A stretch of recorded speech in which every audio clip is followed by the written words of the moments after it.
In order to minimize weight, this year's mechanical system features a rocker bogie, which comprises of carbon fiber tubes and water jet cut aluminum profiles.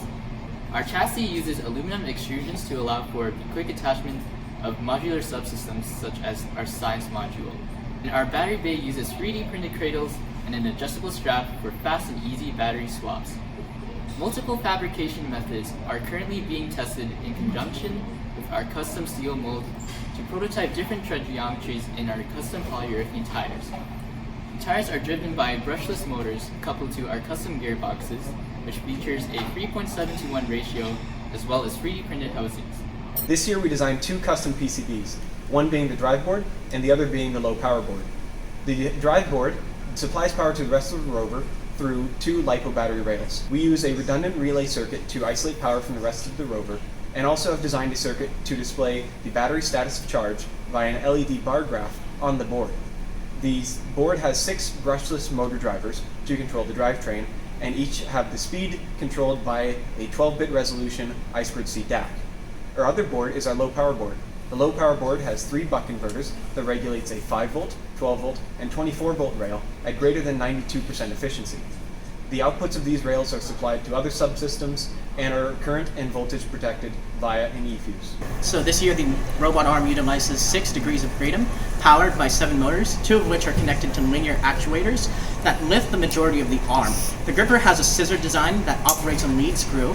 This provides a large amount of force for the relatively low profile. This year, we're working on finalizing inverse kinematics with a new I2C protocol in a daisy chain configuration. This will allow us to control the arm exactly where it needs to go without having to manually position it.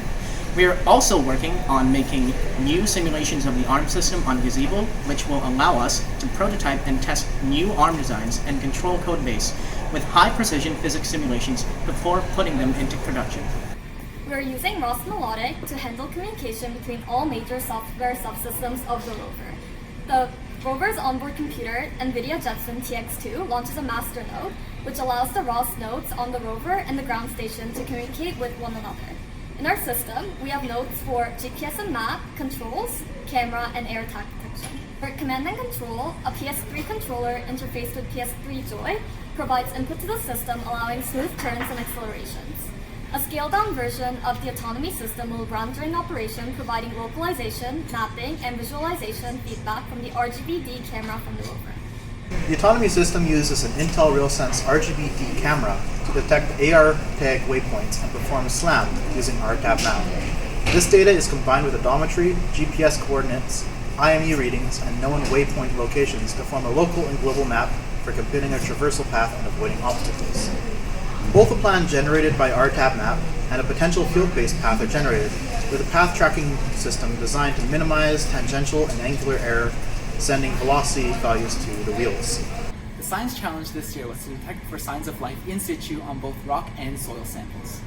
Our wet lab platform incorporates microscopy, biological substance tests, and emission spectra analysis. In our photonic emissions tests, we selectively excite FAD molecules and search for their emission spectra to obtain concentrations of this life-indicative substance in the soil. These tests are complemented by our suite of environment sensors, including air and soil temperature, humidity, and VOC concentration sensors. Our 900 MHz communication system consists of a Ubiquiti and a Rocket M9 wireless access point, along with an AirMax antenna at the base station, and another Rocket M9 and a high-gain layered antenna in the Rover. We also have a new 2.4 GHz ASUS router and an 8-port Netgear network switch on the Rover in order to interface with external devices. We conduct range tests to test the strength of our system, and the most recent one suggests a maximum range of 1 kilometer. Currently, we are working on implementing the user datagram protocol across all our networks in order to decrease the latency in camera feeds and joystick control transmissions. This year, we are unable to demonstrate complete mobility of a Rover for the SR video. Due to manufacturing oversight with our gearboxes, the Hall effect sensors in 5 out of 6 of our Maxon motors were damaged. We're currently waiting for replacement sensors, which we will install ourselves using our hot air station. We have full control of our working motor and are confident that we will have all 6 motors plus a spare working within the next 2 weeks.